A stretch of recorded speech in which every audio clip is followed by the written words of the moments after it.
matter you went to West Africa, East Africa, or Saudi Arabia or other countries, when you talking with locally driver, you ask them how many brand of Chinese trailer they know, they will reply to you, Howo, Shackman, or Fall.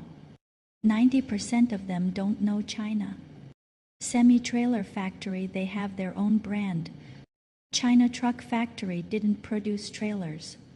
Why many foreigners they don't know this? Because mostly 80% trailer export out of China followed with China trucks. China truck factory have very good international marketing sales system from 20 years ago. Mostly China truck company were holded shares by China government. So now as a private trailer manufacturer in China, we should found our own ways to export our own trailers. Let more people know here have a semi-trailer factory is Genron in Shandong province. Our trailer can matched with any brand trucks, even any Europe brand trucks. Like Hino, Scania,